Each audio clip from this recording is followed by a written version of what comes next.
Hello and welcome to Raspberry Pi Forever. In this video we will start off with something that has to be done right at the very beginning, and that's installing an OS onto a memory card. We'll also run through the setup of the operating system on the Raspberry Pi. The one we are going to be installing is Raspbian. I think I said that right. So it seems to be the one to use for the working desktop. I wanted desktop experience because I absolutely hate that word, experience. It's just a working desktop. So first of all, put your memory card in, which I already have. Go to a computer.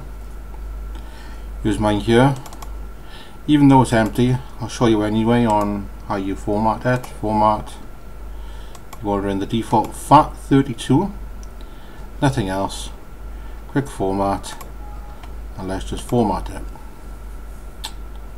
So that's going to completely blank the card and get it all ready. Okay, so now we need to get some tools, which the links are down on the bottom. But if I go to here, you can Google these up if you wanted to, or you can use the links. Win32, there we go, disk imager. There we go, and it's the first one. And then you download that and you install that. It's got a normal installer.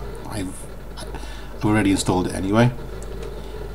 And then if we go to here and just put Raspberry Pi, there's that one there. We go into downloads, and this is the Raspbian or Raspbian, I don't know, thing. It's quite updated for now. It'll probably be even more updated. I know they're trying to do Debian Jessie soon, which will have a brand new kernel. It'll probably be a lot faster on the Raspberry Pi 2 as well. So you can either download it through a torrent or through a zip. Once you've done that, because I've already done that, go to downloads. Here it is here. You're going to unarchive it. There we go. It's a 3.2 gig image. So let's do that now. Shouldn't take too long.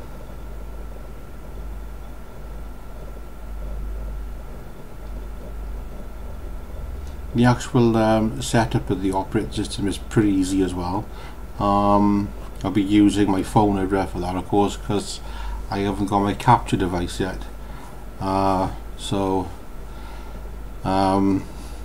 whatever I gotta be, I'll probably just do a close-up of the actual part of the screen. It's not exactly perfect.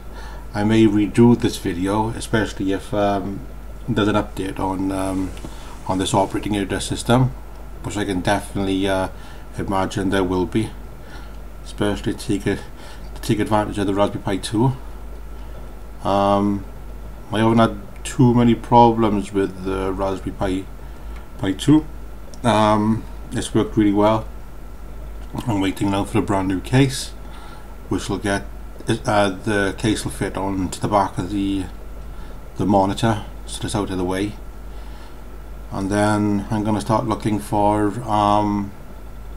a wireless keyboard and mouse, especially for it, so that the less wires I have the better, because I've got enough wires on my desk at the moment just from my normal PC. So if I can get like a wireless keyboard and mouse, and the keyboard and mouse really can't be like a media one, because I'll do a lot of typing out of the terminal. The terminal will definitely be a friend, so we'll definitely be going through that as well in another video. I do have the basics of Linux, so if I can pass those on to anyone, I just hope that it will benefit them. It should do, especially on this distro. I mean, somebody said to me that because the Raspberry Pi 2 is out, we can now install Steam, but no. There's a lot more optimization, and I don't know how they would put Steam to it, because I don't think Valve is gonna do an ARM version of Steam just yet. So there we go, that now has been archived. So let's start our Win32 disk imager. Yes, there we go, it's all fairly straightforward. We'll click on here, and then desktop, Raspbian, open, there we go, it's all up there. The drive has already been selected. If you want to make sure that it is the right drive, then go into the computer and just check it, because we don't want it to be written onto any of the hard drives or anything, because there's no way of actually connecting them up to there. And then click on write. Yeah, and that was writing on it. Yeah, so I'm open to do some guides on this. I'll probably do one where in the next video we'll install a Synaptic Package Manager. It'll give you a more choice on what you want to install, because the Raspberry Pi store does not have much, even though it's been optimized for the Pi. So the Synaptic Package Manager gives you a lot more options, a lot more software, and even if there's something that you want to actually get, like for instance, you won't find the Commodore 64 emulator device on there, then I will show you then on how to actually sort out that. That's pretty simple as well to do. So it's going to be pretty exciting, because I'm going to start my desktop from absolute scratch, and we will work it through it together. I'm also waiting for a class 10 card. I'm using class 4 cards at the moment, so I should have those pretty soon. I can't wait for that, just to see the improvements on the booting speed. It's pretty quick anyway, but with the class 10 card it'll be really fast. Been really impressed with the Raspberry Pi for a computer basically just under 30 quid, and you can have a working desktop on it. It's not really going to break any records, you know, how fast it's running, and it does need a bit more support, which is coming. It definitely is coming, and people are updating all the other operating systems that was previously out on the first Pi, like RISC OS and everything is going to be out on it. RISC OS on a quad core is going to be blindingly fast. I would like it to see that RISC OS was the main operating system for the Pi. Can't see it happening, to be honest with you. I think this one I'm using now is going to be it, and then once Debian Jessie has been sorted out, I think that's gonna just take its natural place, to be honest with you. So if you're looking for a desktop, I think that's how it will go, to be honest. As for like a media box, I think it'll be absolutely perfect. You got the speed and power there. You know, and what's really good is that it takes very little power for it to run. And what I like about it is, unlike with a PC, it's absolutely silent, obviously, because there's no fans in it. You know, it doesn't get too hot, so you know, I'm not really worried over that aspect of it. But there's just so much else you can do with it. Definitely it's a doing computer. I like it because it's got limitations on it, and I think people like limitations because they strive to actually push those limitations even more. You know, I think that's why a part of liking the 8-bit and 16-bit computers is that there was actually limitations. I don't think there's limitations on computers anymore, and that's what makes them boring, to be honest. So yeah, pushing the limitations, I think, is definitely one of the factors that has really motivated people on the Raspberry Pi. I have got a first Raspberry Pi unit. I use it for XBMC, and that's connected to our main TV, and it hasn't failed me at all. Probably once they do all of the updates, I'll get another Raspberry Pi 2 and I'll sort it out on there. But it's definitely a very interesting computer module, whatever you want to call it, really. And I think that it's kind of like the new age of the microcomputer. You know, we had Clive Sinclair with his ZX Spectrum, which I had and I absolutely love, and I've got a group area for that too. Not that I'm name dropping or anything. And I think this is the next wave of it, to be honest.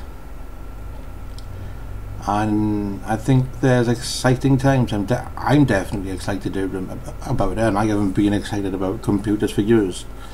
That's why I've been switching operating systems left, right and centre, trying to find one that I can actually get excited about.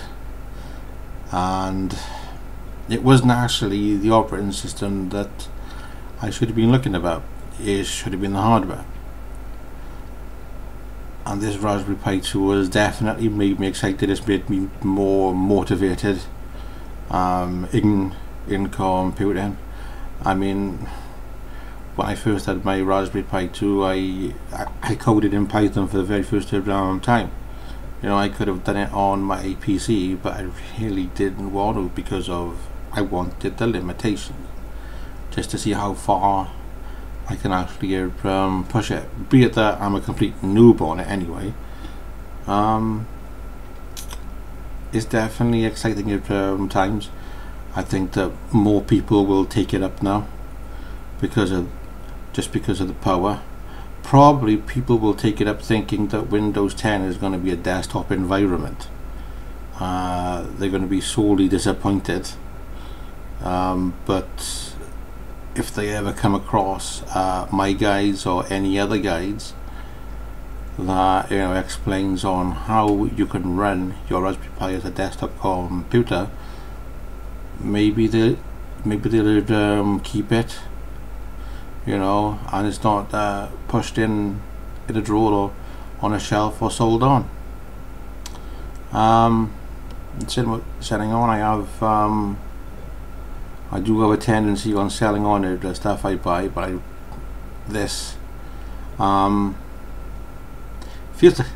it feels like a modern day Spectrum to me. I mean, like I said, you know, I'm excited about it. It's very exciting times, and to see the actual community gather round and really supporting it, and they really are. It's going to be exciting times, and especially this year. You know, if there was just over I think they said it was 3 million units of the first one sold. I think they're going to at least double that anyway. You know, and I'm hoping that these actually go into to schools now. You know, and the schools like don't have a lot of money. You know, they can actually afford these devices and actually teach children on how they work and programming, because from what I read is that there is a shortage of programmers. So, you know, this is definitely the way to go. You know, it's a cheaper device, and this is a perfect way for teaching them. Oh God, I'm rambling on, aren't I? Well, it's not too long now anyway. 89%. That's not too bad. I have been trying. I was trying. I must add that I was trying different desktops yesterday. Yeah, XFCE. I tried that one. I tried OpenBox and stuff, and they didn't affect the performance too much. Eventually, I will try like the heavier resourced ones like KDE. I want to try and get Cinnamon on, yeah, because that is my favorite desktop. It's just very sleek looking, and I'm hoping that I don't get a massive performance drop. I just like it because it's so how do I put it? It just works perfectly. It's just so smooth in doing your work. Right, well, this is on 98% now, 99.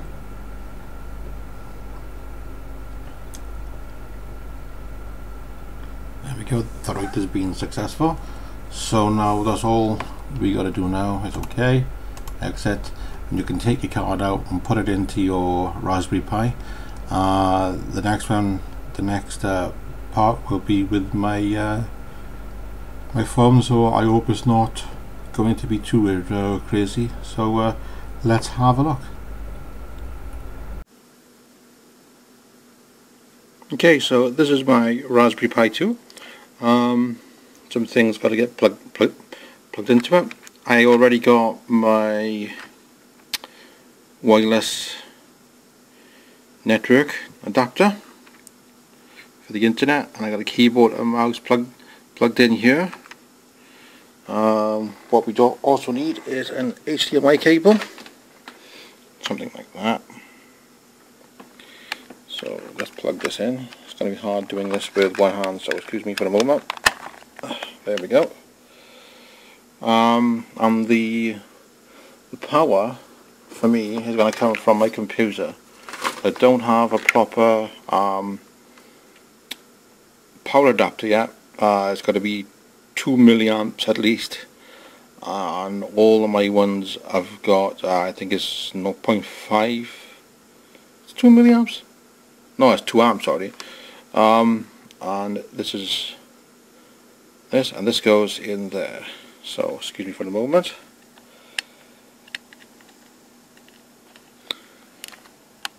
Okay, and that's how it should look. Of course, before we do the power, come out. Excuse me. There we go. We got to get my card. So Now these take the micro SD cards. They're very, very small. I hate these things. And this goes in the back. So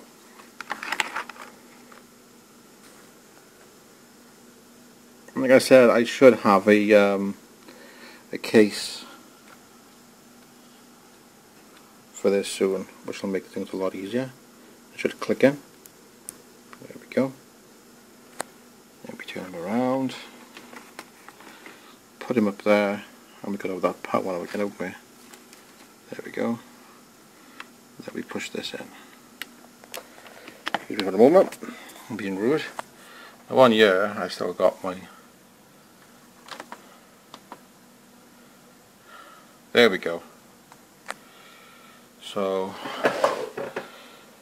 right now it's all booting up, as you can see down there. So you will come to this screen, which is the Raspberry Pi software creation tool. So we want to expand the file system first, because my card's a 32 gigabyte card. So we'll expand it. We'll press return. There we go. It says root partition has been resized. The file system will be enlarged upon next reboot. Okay. Let's change the user password. You will be asked to enter a new password for the Raspberry Pi. Okay. Okay. Here, when it says add a new Unix password, put in your password. When you type, it will not and pop up. And then it says retype it, and just do it again. There we go, and that's been successfully done, as you can see there. Now enable boot the desktop scratch. Use the arrow keys up and down there for this part of it. You want a desktop. Log in as user Pi at the graphical. I wonder if we can get that better for you to see it. My phone doesn't want to focus in today. Just does not want to focus. This is why I got to have a capture thing. So that's bloody awful. But I'll read it out to you anyway. Desktop log as user Pi at the graphical desktop. So that's what we want. Initialization. If you're not living in the UK and everything, you'll have to go through this. You can change your local time zone and keyboard layout. The default is UK anyway, so if you are in the UK, you can enable your camera as well if you got one connected. I'll just Pi to the online Raspberry Pi map. I'd like to know what the hell that is. If anyone actually knows, please let me know. This is to configure overclocking for your Pi. I don't know if it'll work on the Raspberry Pi 2, and I really don't want to try it just yet. Advanced options. This is all like for your screen, your network. Change the amount of memory available to the GPU. I don't even know. They got it at 64.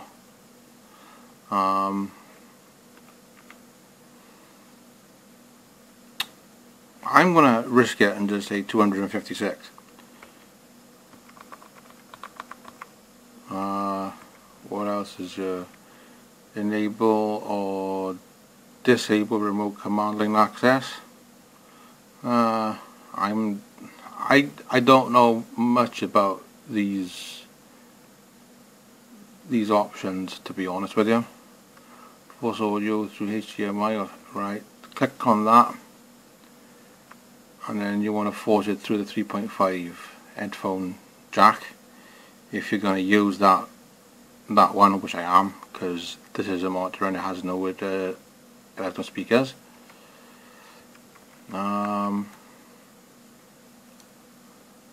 Update this tool to the latest version. Well, we can't do that yet, so let's press escape, and that's generally it. So then you press right and right again, and then finish. Would you like to reboot now? Yes, please. So it's rebooting now, down there. Just going to restart. And away it goes. Now this should boot into a desktop environment now. This one will also take a Xbox 360 controller as well. The ring around the controller will constantly flash, but it does actually work. So it's just doing all the setting up. And this should now come on. And there we have it. And that's it. So what I'll do in the next video, actually, we'll just go around the desktop and have a look around it, just for you to be familiar with what's what around it. Thank you for watching this video. I'll see you in the next one.